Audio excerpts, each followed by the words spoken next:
औज़ुबिल्लाहि मिनश्शैतानिर्रजीम बिस्मिल्लाहिर्रहमानिर्रहीम अस्सलामु अलैकुम व रहमतुल्लाहि व बरकातुहू।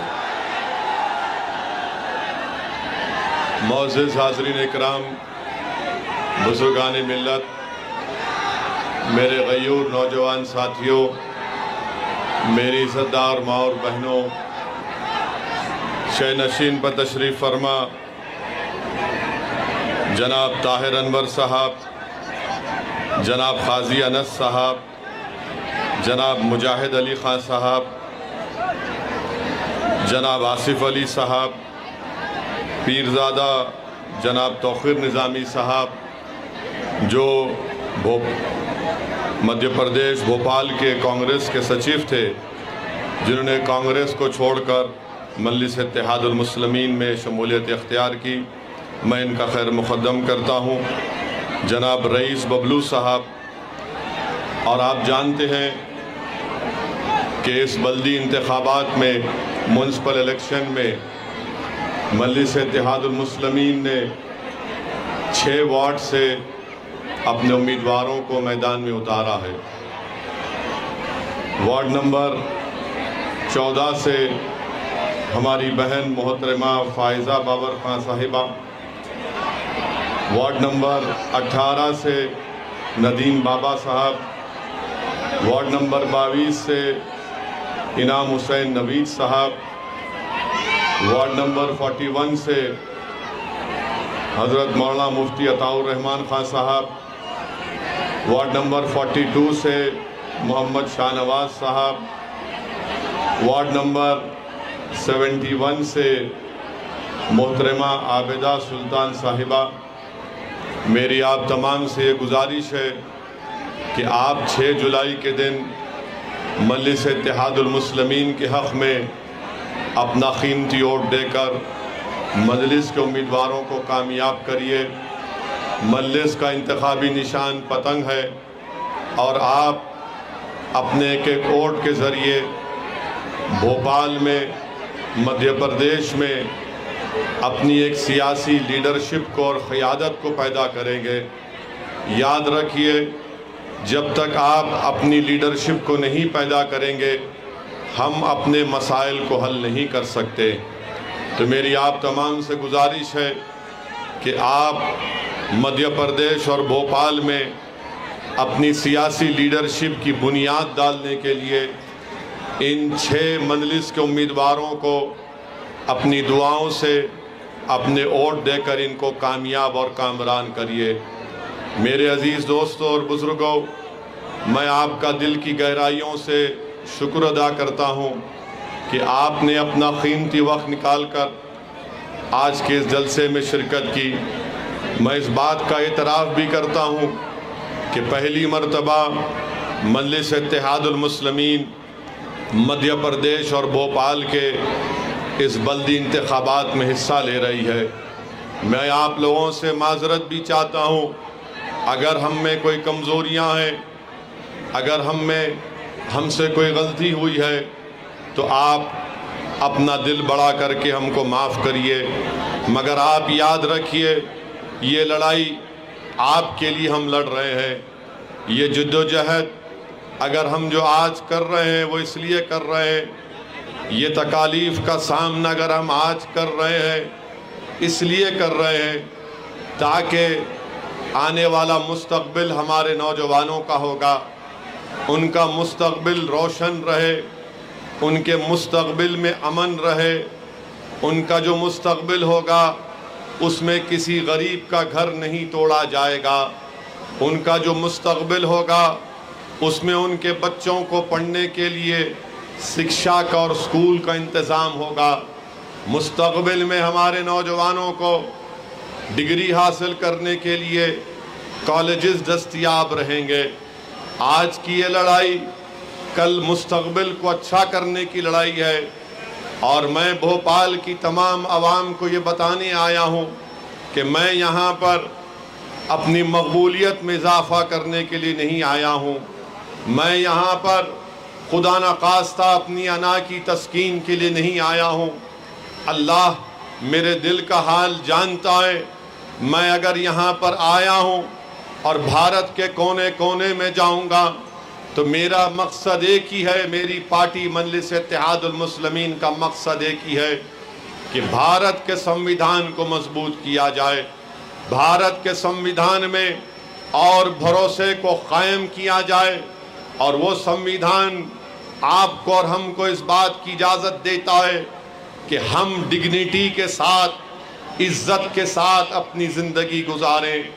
वो संविधान हमको इस बात की इजाज़त देता है कि हमारी आवाज़ के बगैर कोई हुकूमत फैसले नहीं ले सकती, हमारी आवाज़ के बगैर हमारी कोई मर्जी के खिलाफ हुकूमत फैसले नहीं ले सकती है।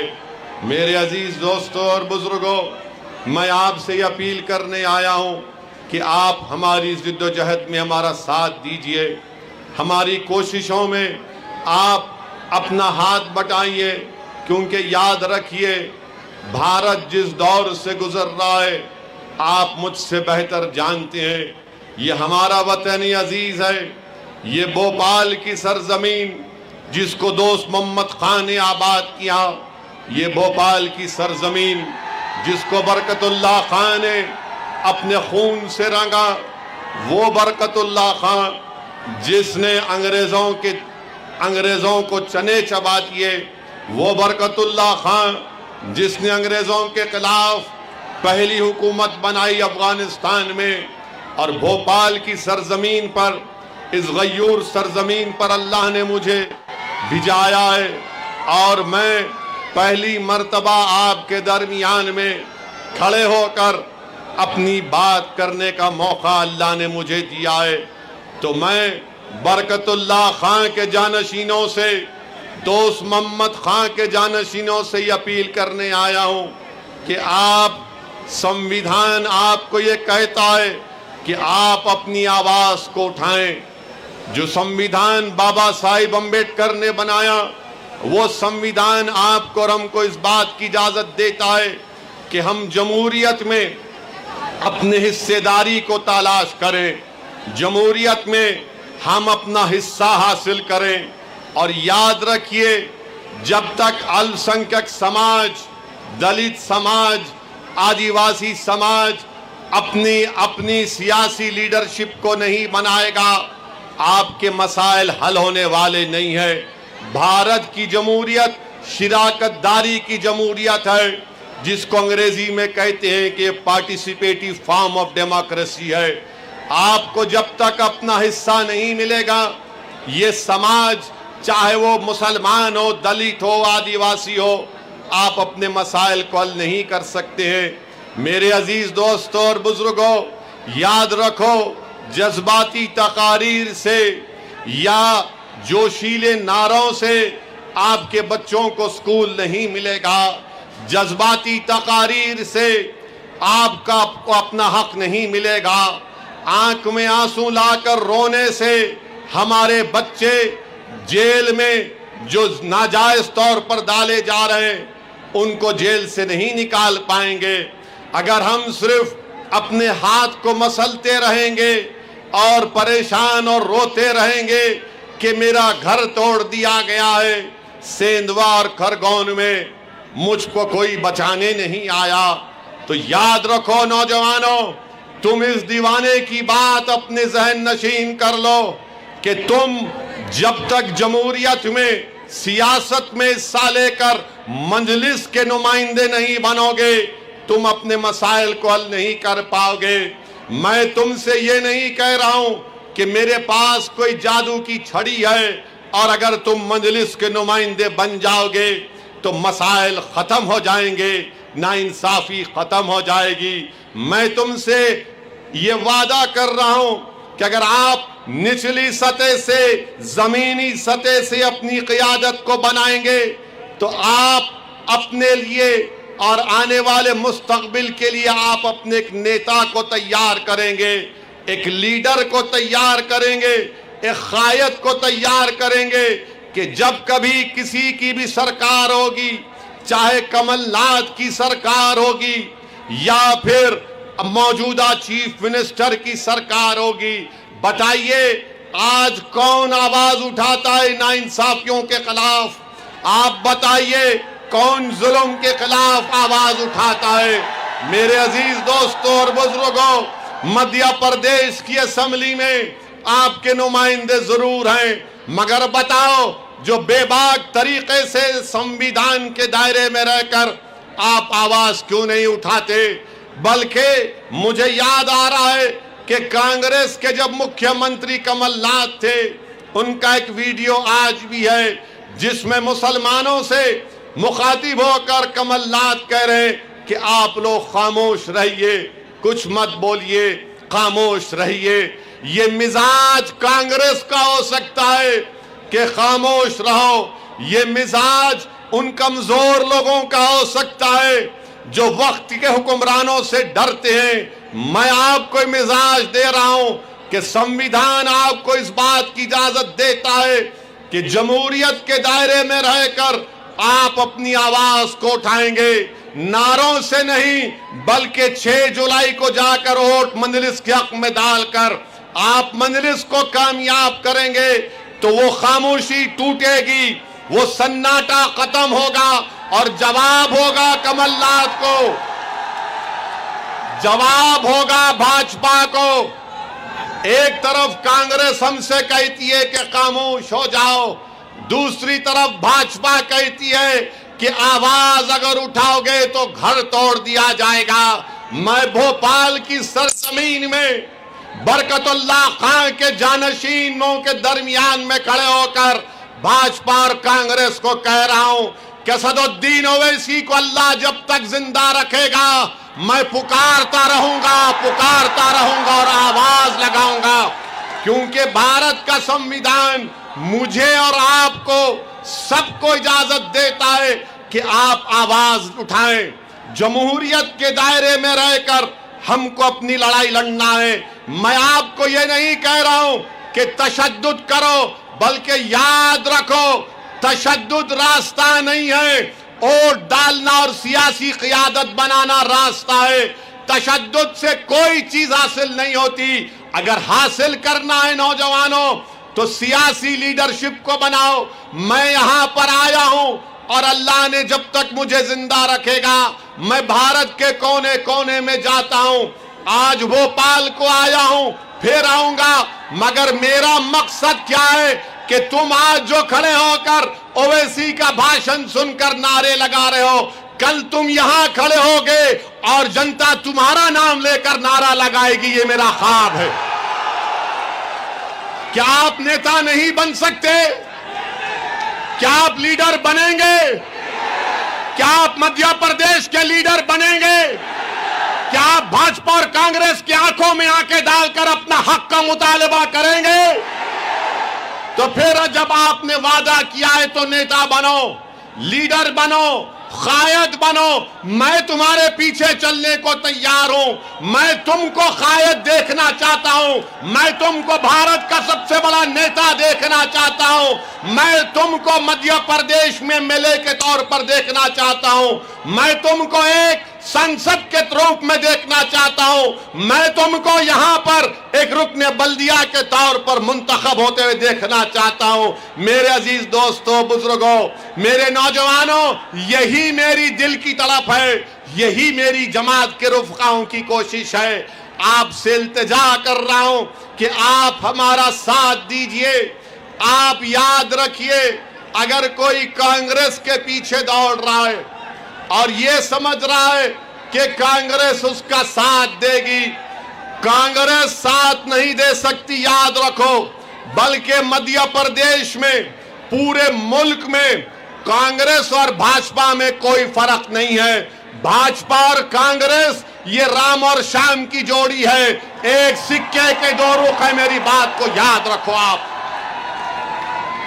अभी मैं आ रहा था तो मीडिया के लोगों ने हमसे पूछा कि कांग्रेस के लोग आप पर इल्जाम लगाते हैं कि आप बी टीम हैं। मैं भोपाल में खड़े होकर कांग्रेस के बड़े बड़े नेताओं से पूछ रहा हूं, बताओ कमलनाथ, जब आप मुख्यमंत्री थे तो कांग्रेस के 20 विधायक एमएलए कांग्रेस को छोड़कर भाजपा में चले गए। क्या वो असदुद्दीन ओवैसी के हाथ से गुलाब जामुन खाकर मामा को मुख्यमंत्री बनाए? बताओ कमलनाथ, तुम्हारी पार्टी के लोग अपना जमीर बेचकर भाजपा में चले गए। तुम्हारे कांग्रेस के एमएलए जिन्होंने विश्वासघात किया मध्य प्रदेश की जनता से और भाजपा में चले गए, मगर कांग्रेस में इतनी हिम्मत नहीं है कि मोदी पर, अमित शाह पर तनकीद करे तो उंगली उठाते हैं कि ओवैसी वोट काटने को आया है। अरे मैं काटने नहीं आया हूं। सुन लो भोपाल की जनता, सुन लो भाजपा कांग्रेसियों, मैं काटने नहीं, मैं अपना हक लेने आया हूं। मैं काटने नहीं, जोड़ने आया हूं। मेरे अजीज दोस्तों और बुजुर्गों, कांग्रेस के 20 विधायक चले गए और फिर सिंधिया चले गए और मंत्री बन गए। इसका जिम्मेदार कौन है? बताओ कमलनाथ। आज कांग्रेस के लोग मंजलिस के उम्मीदवारों के वार्ड में जाकर कहते हैं कि मंजलिस इत्तेहादुल मुस्लिमीन का साथ मत दो, ओवैसी ये है, ओवैसी फुला है। अरे मेरी कोई हैसियत नहीं है। मैं दुनिया में जब तक रहूंगा जब तक अल्लाह मुझे चाहेगा।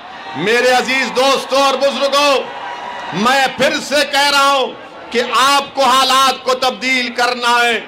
और हालात कैसे तब्दील होंगे? आप जानते हैं मेरे अजीज दोस्तों और बुजुर्गों कि मध्य प्रदेश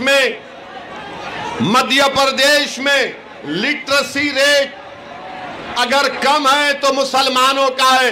बताओ भाजपा के लोग जो सबका साथ, सबका विश्वास, सबका विकास की बात करते हैं, आपने मध्य प्रदेश में मुसलमानों को, अल्पसंख्यक समाज को तालीम याफ्ता करने के लिए आपने क्या इंतजाम किया?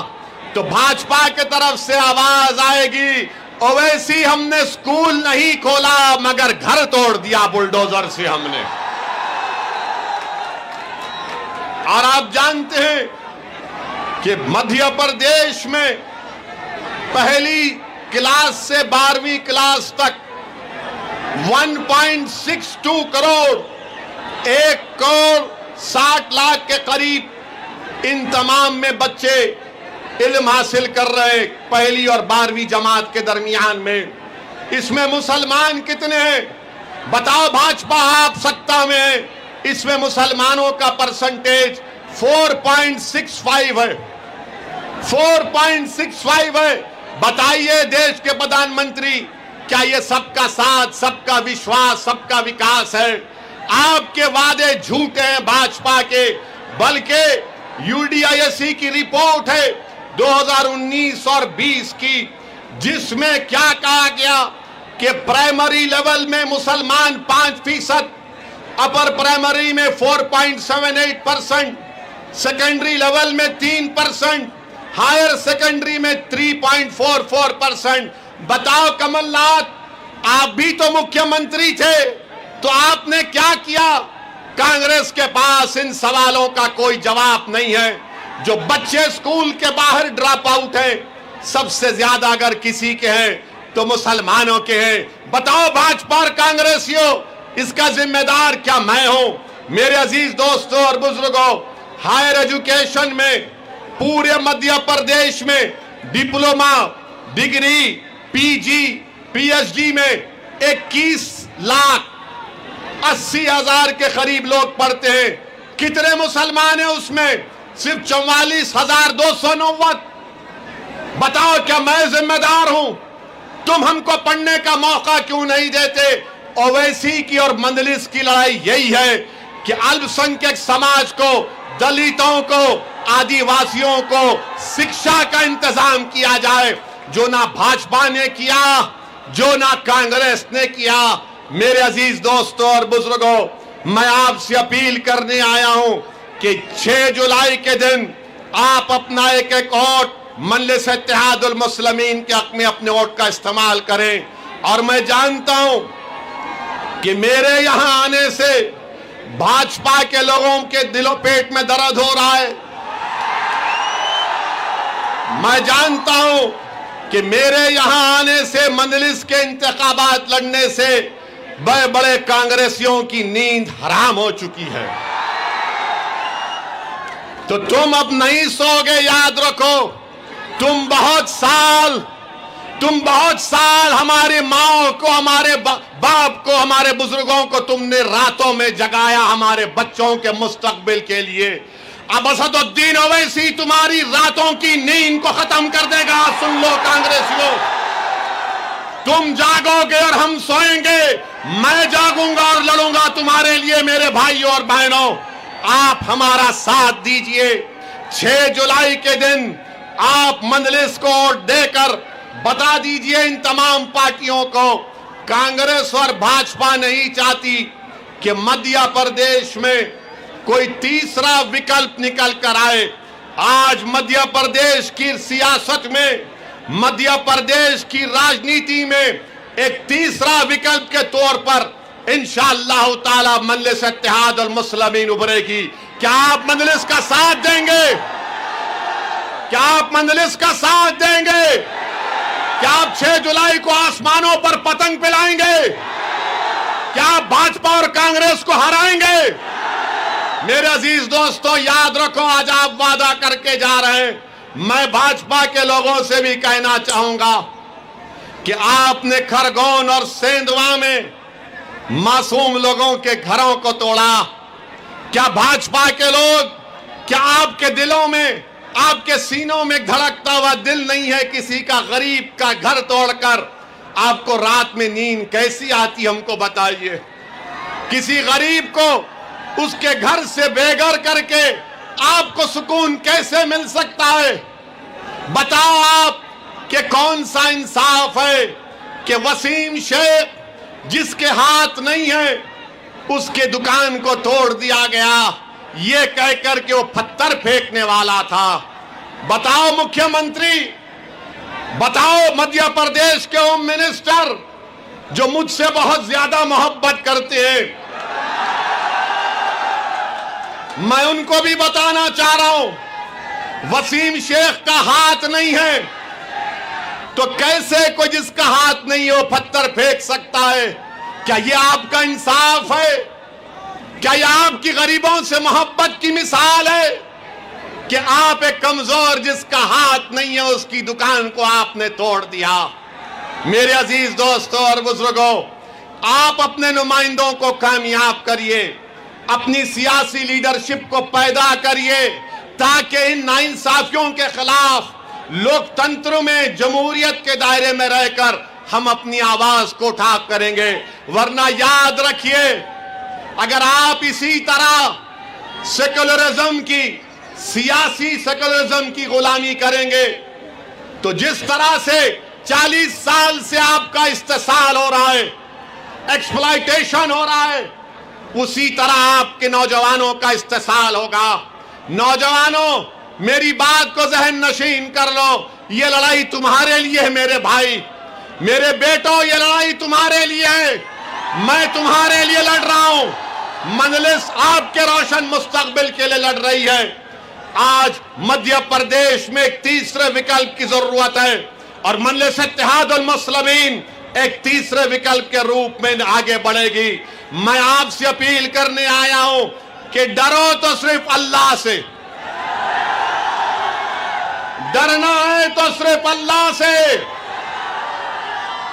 ना कमलनाथ से डरो, ना मुख्यमंत्री से डरो, ना भाजपा से, ना कांग्रेस से डरो। डरो तो सिर्फ रब्बुल आलमीन से डरो। और याद रखो, आप ही के शहर के एक शायर ने कहा था, मंजर भोपाली ने कहा था कि ताकतें तुम्हारी है और खुदा हमारा है। याद रखो मेरे अजीज दोस्तों और बुजुर्गों, आज आप ना कमलनाथ के उस दिल फरेब वादों का शिकार होइए, ना बीजेपी के इख्तिदार के खौफ खाइए, क्योंकि संविधान में डरने की इजाजत किसी को नहीं है। हाँ, कानून का उल्लंघन नहीं होना चाहिए, मगर कानून के दायरे में रहकर हमको अपनी लड़ाई लड़ना है।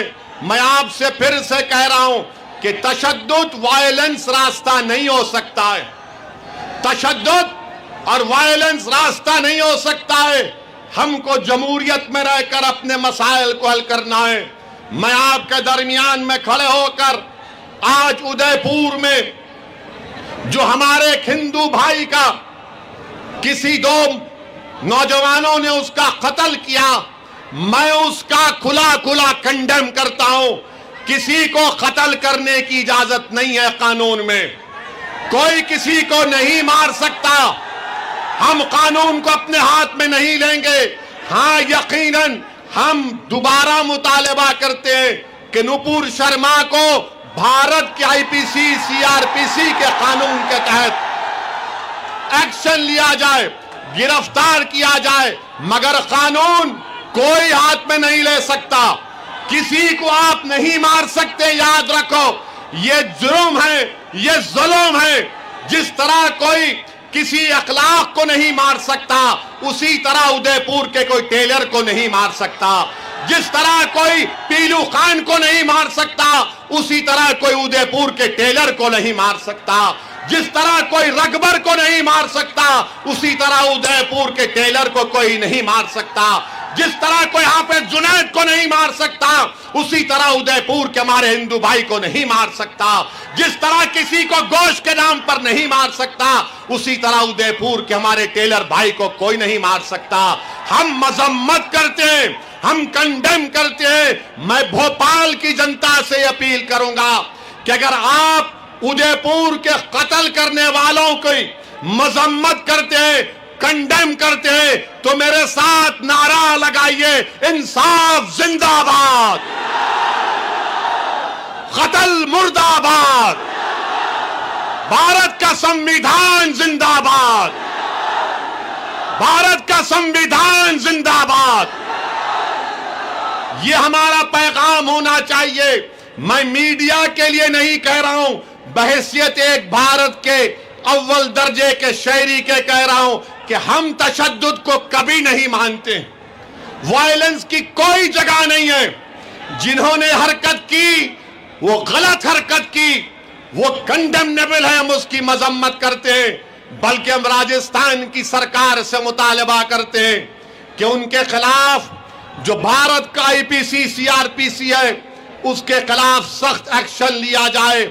और मेरे अजीज दोस्तों और बुजुर्गों, याद रखो मेरी इस बात से, अगर हम अल्लाह के रसूल सल्लल्लाहु अलैहि वसल्लम के उम्मती हैं, उनके गुलाम हैं, तो उम्मीद मत तोड़ो नौजवानों, उम्मीद मत छोड़ो, उम्मीद को अपने हाथ से जाने मत दो।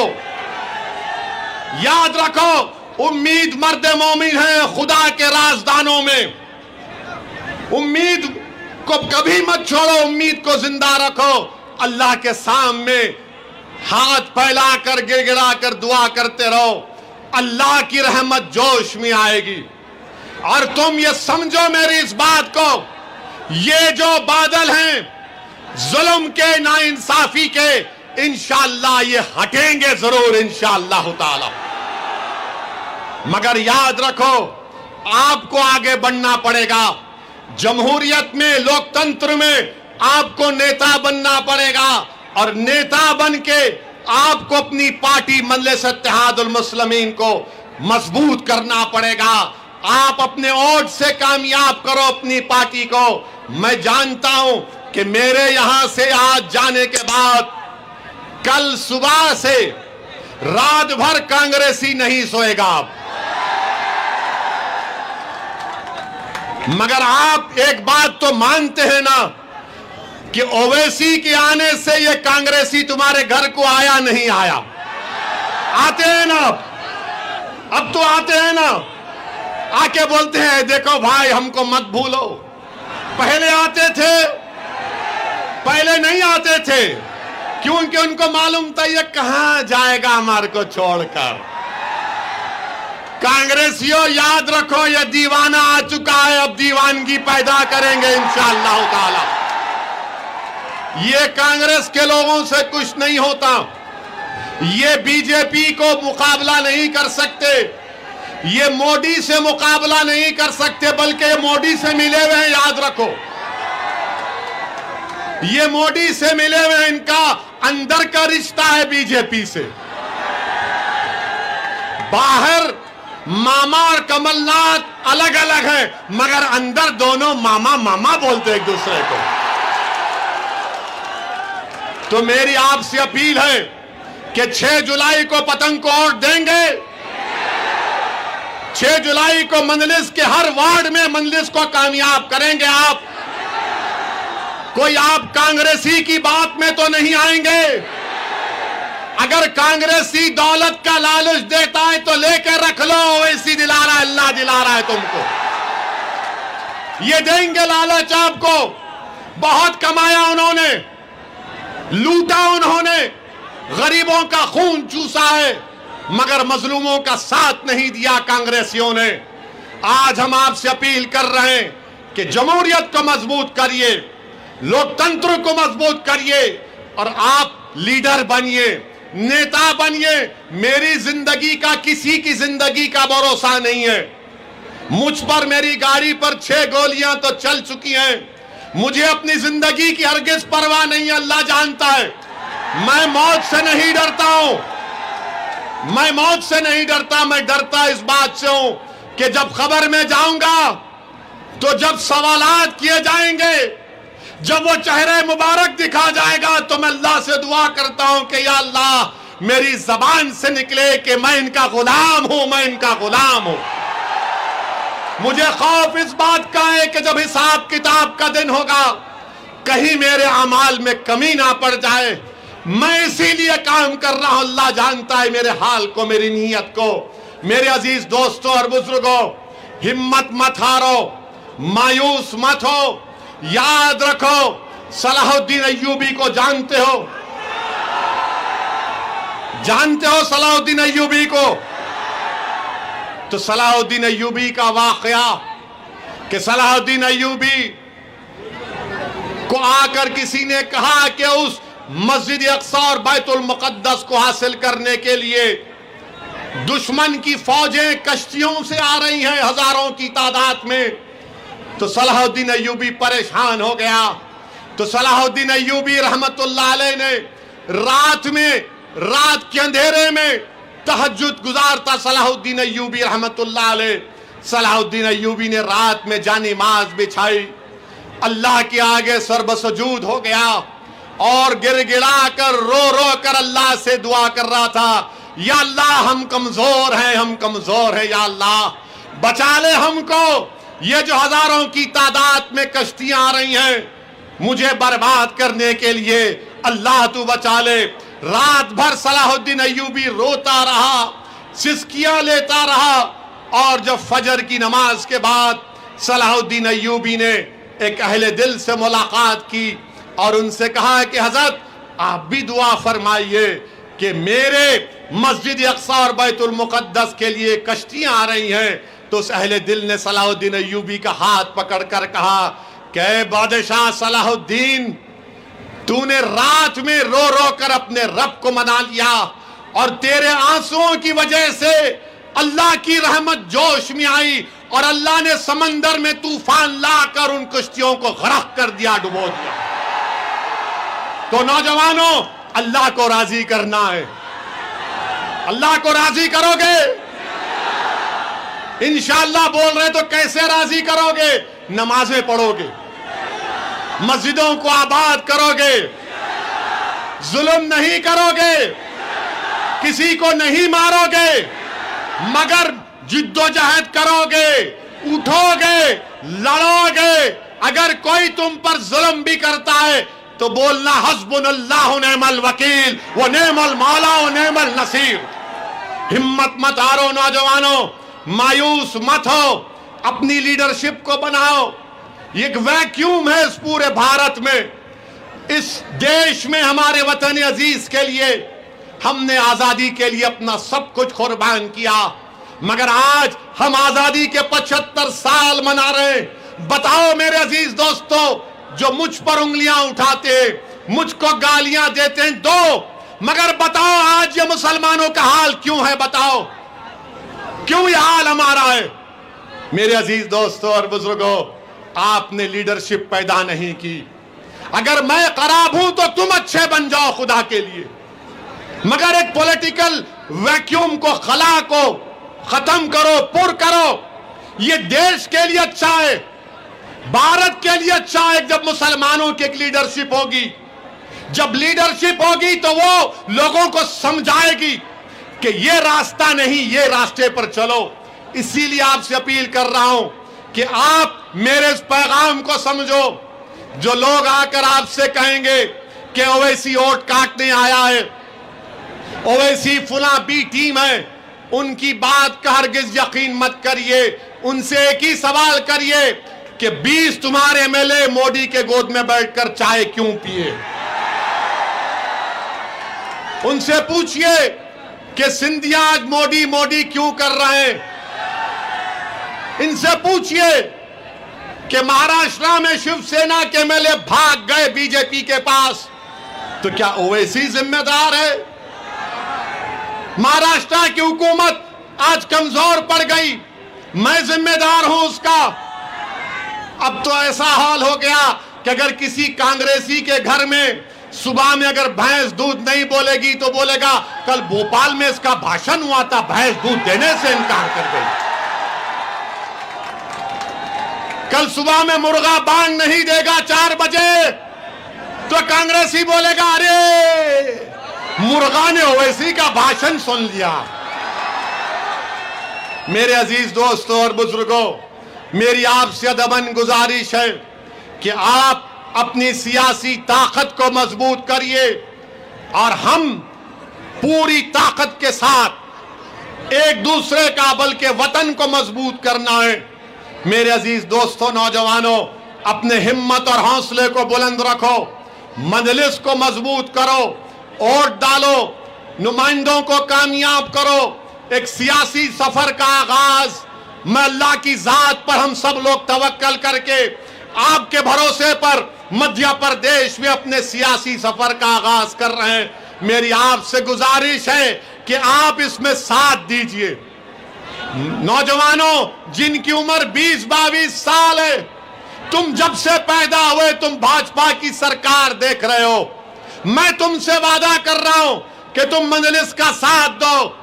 तुम देखोगे कि आने वाले सालों में भाजपा मध्य प्रदेश में सत्ता में नहीं रहेगी इंशाअल्लाह ताला। क्या आप ये काम करेंगे? क्या आप मजलिस का साथ देंगे?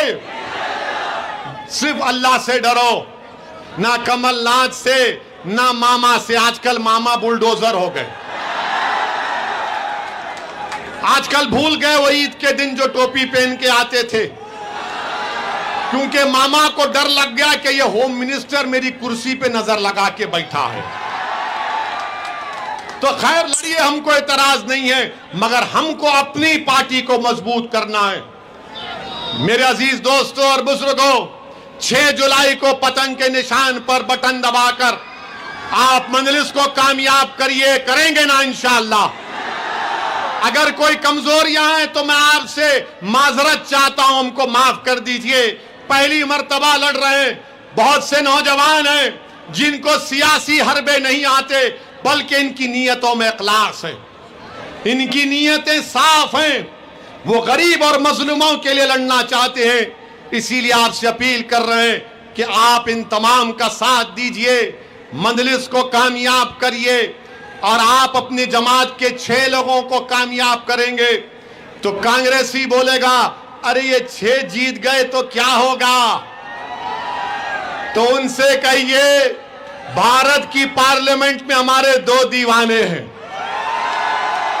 540 की ऐवान में 2 दीवानों में से अगर एक शेरवानी खड़े हो जाता तो सबको परेशानी शुरू हो जाती है। ये मिजाज पैदा करना है और हम इंशाअल्लाह ताला अल्लाह जरूर असदुद्दीन ओवैसी से ज्यादा काबिल, नेक, तकवा, परहेजगार लोगों को आपकी क़ियादत करने का मौका देगा। मगर आपको बनना है मेरे भाई, कोई आसमान से नेता नहीं आने वाला है। कोई जमीन से निकल कर नहीं आने वाला है। आपको नेता बनना है, नौजवानों तुमको लीडर बनना है, ताकि आने वाले 10-15 साल में असदुद्दीन ओवैसी जब बूढ़ा हो जाएगा, अगर जिंदा रहेगा, तो मैं देखूंगा कि तुम उस नौजवान का नाम लेकर कह रहे हो कि ये हमारी ताकत है, ये हमारी भारत के लोकतंत्र में उम्मीद है।